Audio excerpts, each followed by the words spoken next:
Up a huge legal and legislative uproar. Chief White House correspondent John Roberts is live tonight on the North Lawn with what we know at this hour. It's been changing throughout the day. Good evening, John. As it always seems to in these parts.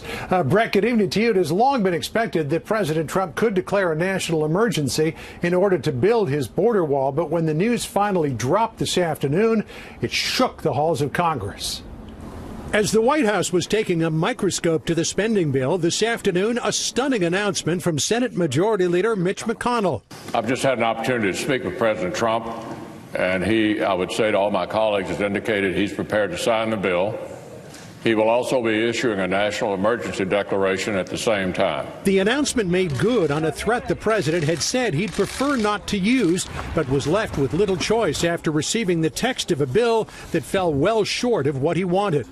In a statement, the press secretary saying he was taking the emergency action to ensure we stop the national security and humanitarian crisis at the border.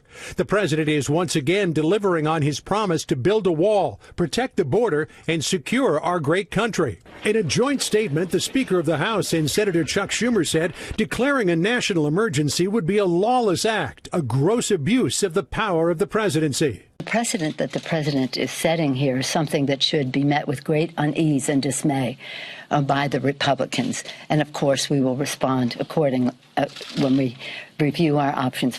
First, we have to see what the president actually says. The way it all played out was exactly what South Carolina Senator Lindsey Graham suggested more than a month ago. There's some things in there that are good for border security, and let him march toward filling in the gaps by executive action.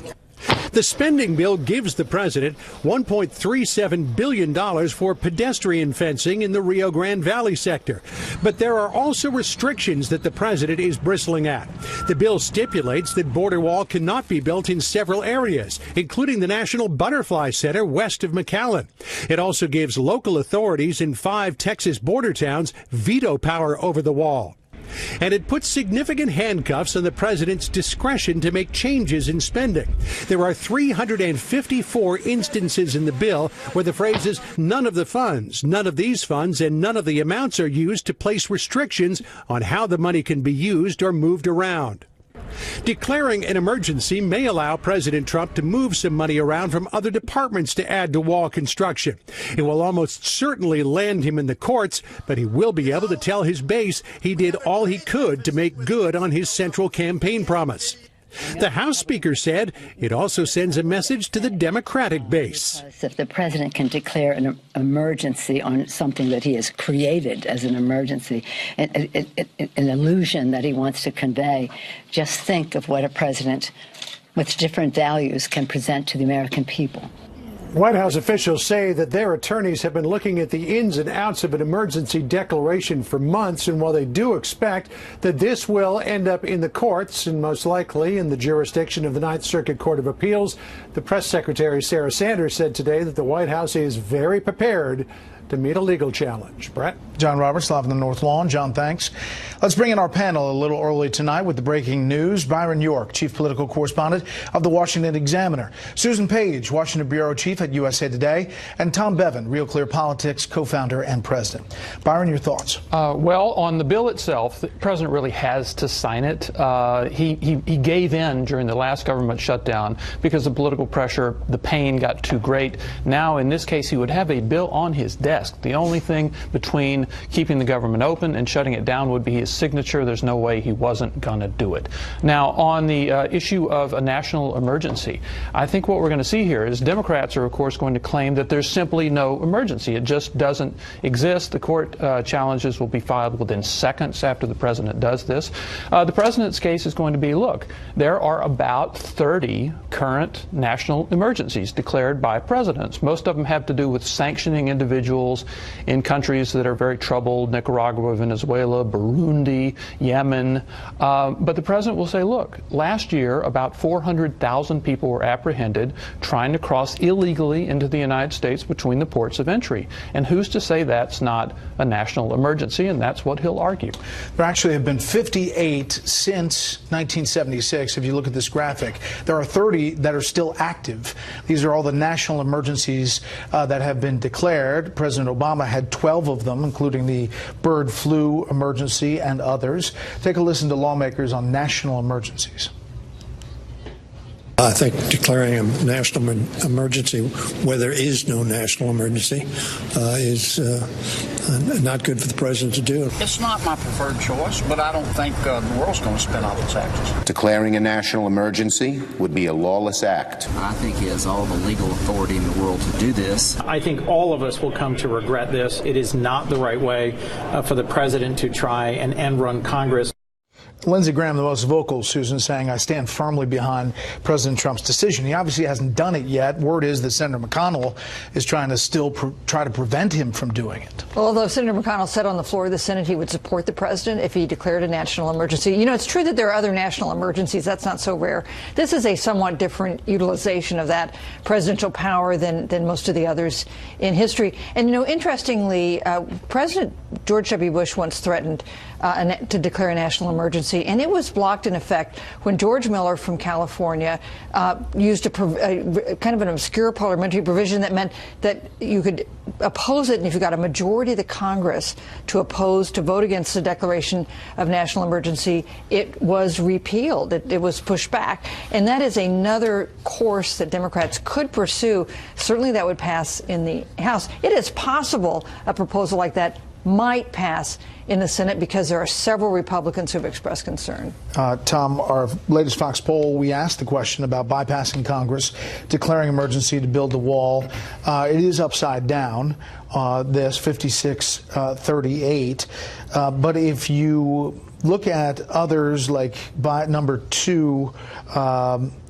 one, the budget deal that includes money for barrier security and humanitarian aid, there's support for that. It's how you ask the question, obviously, where the support comes down.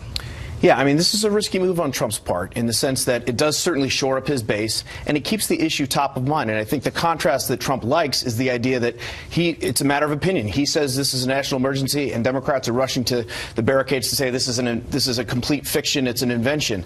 That's a contrast that he wants.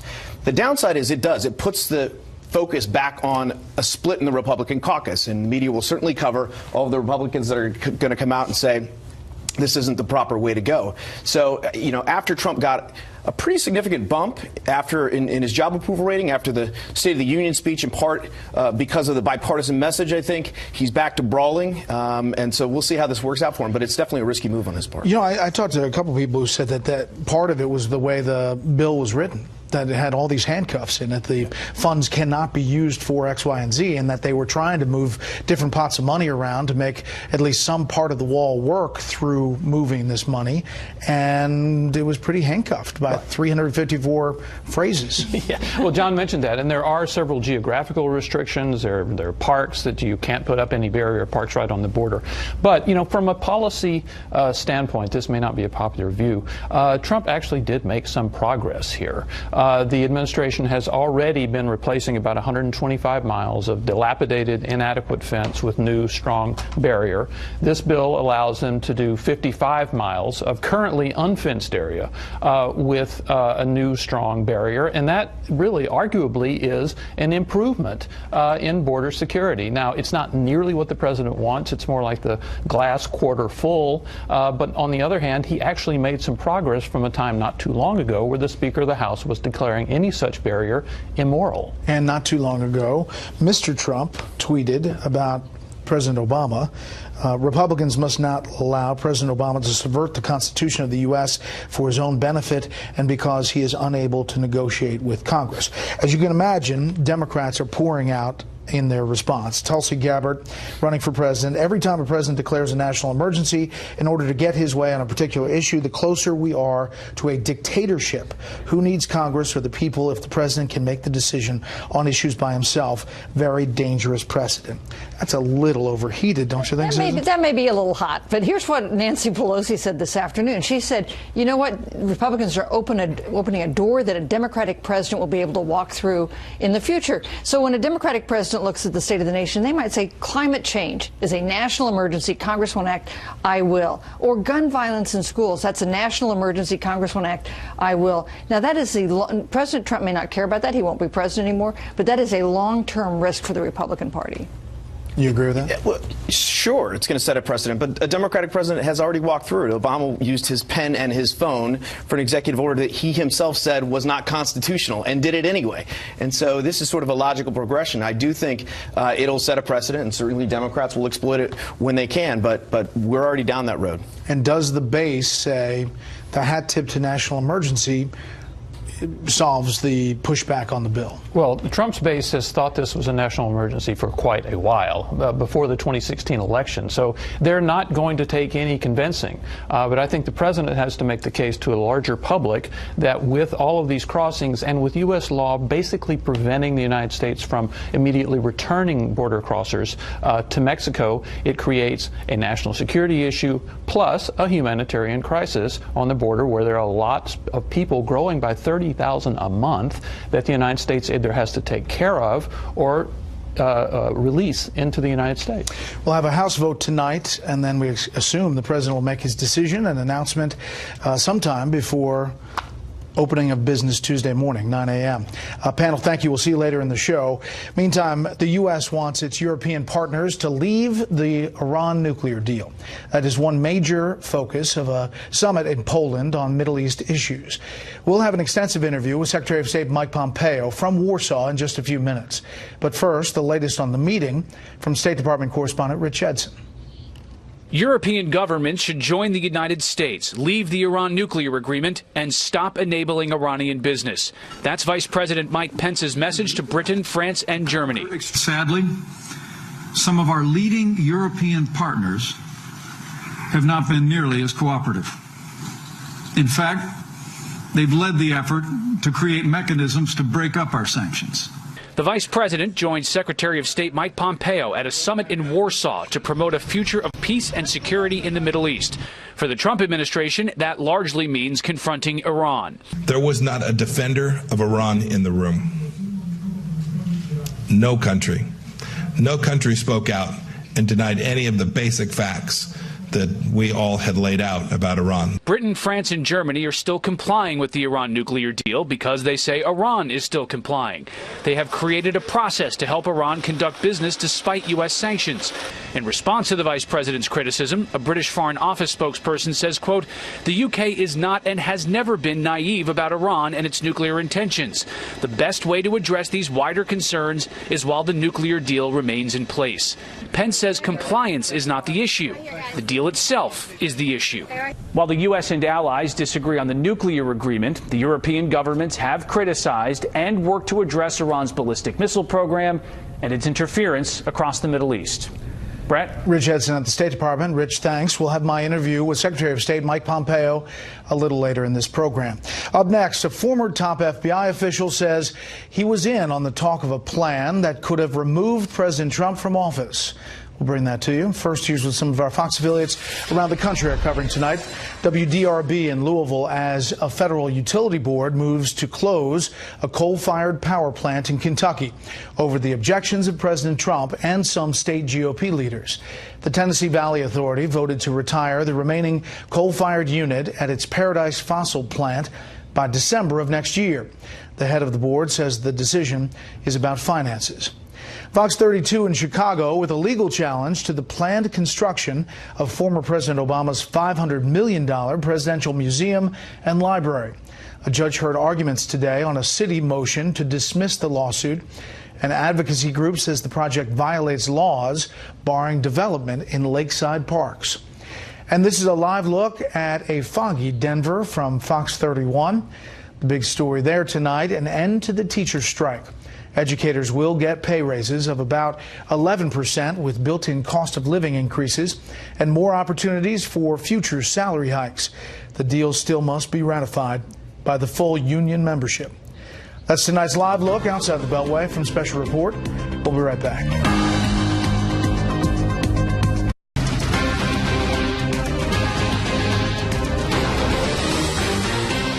William Barr is the new Attorney General. Barr left the White House a short time ago after his scheduled private swearing in. He was confirmed by the Senate this morning, the vote 54 to 45. Barr was Attorney General from 1991 to 1993. He succeeds Jeff Sessions, who was pushed out by President Trump last year over Sessions recusing himself from the Russia investigation. A federal judge has found former Trump campaign chairman Paul Manafort intentionally lied to investigators and a federal grand jury in the Russia probe. Judge Amy Berman Jackson says Manafort is in breach of his plea agreement. Manafort was accused of lying about several matters, including his discussions with a longtime associate the FBI says has ties to Russian intelligence. Manafort remains jailed, awaiting sentencing. The head of the Senate Judiciary Committee wants to hear from former FBI Deputy Director Andrew McCabe in person. This weekend, McCabe will tell television viewers how the special counsel investigation into alleged Russian collusion began and his efforts to actually try to remove President Trump from office. Chief Intelligence Correspondent Catherine Herridge has specifics tonight. You're having a conversation about whether or not you're going to invoke the 25th Amendment. The Republican Senate Judiciary Committee chairman did not rule out a subpoena to compel testimony from Deputy Attorney General Rod Rosenstein and former Deputy FBI Director Andrew McCabe about discussions to remove President Trump. I would imagine if the shoe were on the other foot, my Democratic colleagues would want to know about that conversation if it involved a Democrat. Graham was responding to McCabe's upcoming 60 Minutes interview. According to CBS, McCabe confirmed longstanding media reports, including by Fox, that he believed Rosenstein was serious about wearing a wire to record the president. I was speaking to the man who had just run for the presidency and won the election for the presidency, and who might have done so with the aid of the government of Russia. May 17 is a pivotal month. Rosenstein was just 2 weeks into the job when FBI Director James Comey was fired by the president. In response, an obstruction of justice investigation was opened, in addition to the FBI's ongoing Russia collusion probe. I wanted to make sure that our case was on solid ground. In a statement, the Justice Department seemed to stop short of denying Rosenstein talked about removing the president. Quote, the Deputy Attorney General never authorized any recording that Mr. McCabe references. Based on his personal dealings with the president, there is no basis to invoke the 25th Amendment. In a tweet, President Trump hit back, characterizing McCabe as, quote, disgraced and a puppet for leaking James Comey. With the special counsel appointment, McCabe's role was significantly reduced, and last spring he was fired for violating the FBI's code of ethics for lying. McCabe's case is now with the U.S. attorney here in Washington for possible criminal prosecution. Brett. Catherine, thank you. Up next, my interview with Secretary of State Mike Pompeo. Plus, Democrats meet here in Washington to plot a way forward entering the presidential campaign season. First, beyond our borders tonight, Egyptian lawmakers have voted to extend term limits for President Abdel Fattah el-Sisi until 2034. It's part of a package of constitutional amendments, also set further to enshrine the military's role in politics. It will now face a national referendum. President Trump's son-in-law and senior Middle East advisor, Jared Kushner, says the Trump administration will unveil its much-awaited peace plan for the Middle East after Israeli elections on April 9th. Palestinians have preemptively rejected the so-called deal of the century, accusing the U.S. of being unfairly biased toward Israel. A news website says it has established the identity of an alleged Russian military officer, intelligence officer, who was in Britain when a Russian former double agent and his daughter were poisoned. Bellingcat says the man was also in Bulgaria in 2015 when a businessman there was poisoned. The British government has named 2 alleged Russian agents as suspects. Moscow denies involvement. Just some of the other stories beyond our borders tonight. We'll be right back.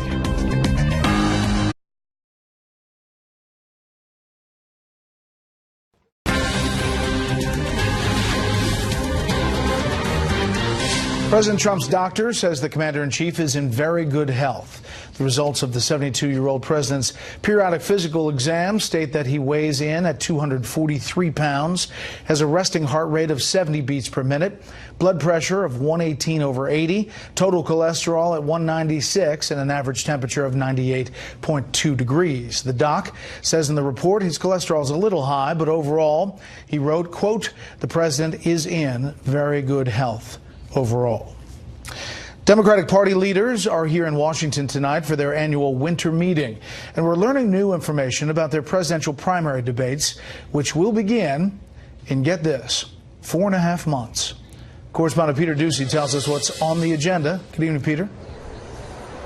Good evening, Brett. The field of Democratic candidates that seems to be growing by the day will have a limit. 20 candidates is the most that the DNC is going to allow onto debate stages this summer. And Democrats will have 2 ways to qualify for these events that are going to air back-to-back weeknights in both June and July. First, a candidate can get in with at least 1% support in 3 different polls. Second, a candidate can get in by meeting a grassroots fundraising threshold consisting of money from at least 65,000 different donors with at least 200 apiece in 20 different states. In 2016, Republican primary debates served as a launch pad for the outsider candidate who went on to win the nomination.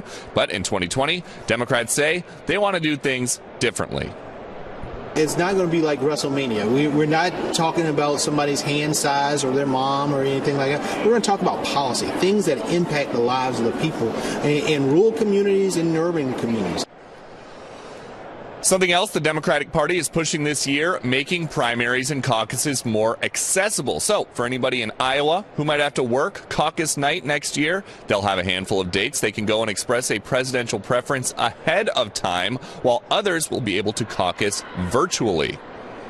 Given the number of candidates, the number of activity, the unbelievable excitement that's out there right now, we are expecting these caucuses to be the largest caucuses in our history. A Fox News poll out today finds that a majority of Democrats think there's either an excellent or good chance of beating President Trump in 2020. But it's still so early. Nobody at the DNC's own winter meeting can tell us if they think the nominee is going to be a moderate or a progressive or even a socialist. Brett? And so it begins. Peter, thank you. Stocks were mixed today. The Dow lost 104. The S&P 500 was down 7. The Nasdaq gained 7. Amazon announced today it will not build a new headquarters campus in New York. The company pulled the plug after freshman Congresswoman Alexandria Ocasio-Cortez and others objected to the nearly $3 billion in tax incentives Amazon was promised in New York. And speaking of taxes, as you prepare your 2018 tax return, it may interest you to know that Amazon paid 0 federal taxes last year and 0 the year before. Correspondent Doug McKelway is here tonight to tell us how that's possible. Good evening, Doug. Evening, Brett. Amazon has been a colossal success, transforming the retail landscape, speeding the demise of brick-and-mortar stores, and raking in huge profits. $11.2 billion in 2018, double what it made the year before. But it paid no taxes in either of those years. It got, in fact, a tax rebate last year of $129 million. And that has infuriated many on the left. Bernie Sanders tweeted yesterday, "Our job? Demand large corporations pay their fair share in taxes so that we can rebuild the disappearing middle class." But it's all perfectly legal. Remember this from 2016? Or maybe he doesn't want the American people, all of you watching tonight, to know that he's paid nothing in federal taxes. That makes me smart. Paid That's then candidate Donald Trump saying that makes me smart. Thanks to the tax code, Amazon and many other U.S. corporations can deduct costs for research and development, as well as profits from stocks paid to executives. For most of its existence, Amazon has been exempt from state sales taxes, and it's able to leverage more tax breaks from areas where it wants to expand. But New York's bag of incentives turned off many of that state's politicians. They did not need our $3 billion. They just chose to try and shake us down for it. Amazon rejected New York's offer today, prompting this tweet from Senator Elizabeth Warren of Massachusetts that Amazon, quote, just walked away from billions in taxpayer bribes, all because some elected officials in New York aren't sucking up to them enough. It is all a trade-off, however. Arlington, Virginia did win over Amazon for its HQ2. and it expects to reap billions in increased revenues from Amazon's well-paid workforce. Brett? Doug, thank you. It was 1 year ago today that 14 students and 3 staff members died in the nation's deadliest high school shooting. An interfaith service was held today at a Florida park near Marjorie Stoneman Douglas High School. On campus, students served breakfast to first responders. A moment of silence was observed at all Florida schools this morning. President Trump issued a statement saying that he and the First Lady are praying for those affected by the shooting. When we come back, Secretary of State Mike Pompeo on the road on why allies are going against America's wishes regarding Iran.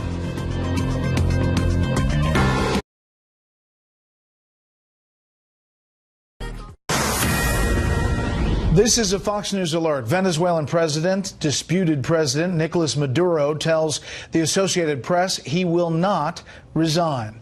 He says he will rebuild the country's shattered economy if President Trump takes his, quote, infected hand off Venezuela. But Maduro is also inviting the president's special envoy for Venezuela to come for a visit. That is just one of the foreign policy challenges for Secretary of State Mike Pompeo. We told you earlier Pompeo is taking part in a Middle East policy summit in Poland. Earlier today, I asked the Secretary about efforts by some European allies to help Iran circumvent U.S. sanctions.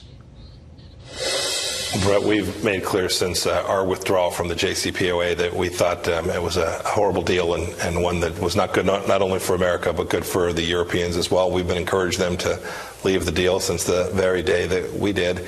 The Europeans have chosen something different, and we've urged them to not to disrupt the sanctions regime as it's out there. They've now come up with this thing called the SPV. I'm very hopeful that it'll be what they say it is and no more. We're a place where unsanctioned goods, humanitarian aid can move through. If that's the case, it'll have nearly no impact on the important deliverable from our sanctions, which is to deny Qasem Soleimani and his terrorist regime the resources to inflict so much terror and tragedy all around the world. So what beyond sanctions does the U.S. want Europe to do on Iran? You know, Brett, they've actually over the last months done more than they had done in all the previous time before. We've begun to have good discussions around the missile program and how we might deny Iran the capability to develop their missiles. The Germans shut down Mahan Air from traveling. It's an airline that is connected to the Quds Force, the Iranian Quds Force, the terror element of the Iranian army. Other European countries have called out the Iranians for their assassination campaign that continues to take place throughout Europe. These are things that the Europeans had been disinclined to do before, and now they're doing. I must say, this ministerial that we had with 60-plus countries, we talked about Iran a fair amount, and not a single country objected to the fact base. They all understood the threat that we collectively face throughout the world from the Islamic Republic of Iran, and we're committed to jointly figuring out the best ways to push back against it and reduce that risk. Is one of the ways to try to sabotage Iran's missile program? We don't talk about lots of the activities that that countries may take covertly, but make no mistake about it. America is using all of its levers of power to reduce the capacity for Iran to build out a missile program. Look, we see what happens when countries join up a nuclear program with the capacity to deliver those nuclear warheads at long. Rocket launches are failing lately. Why did the Trump administration wait until yesterday to talk about this former U.S. Air Force intelligence specialist defecting to Iran in 2013?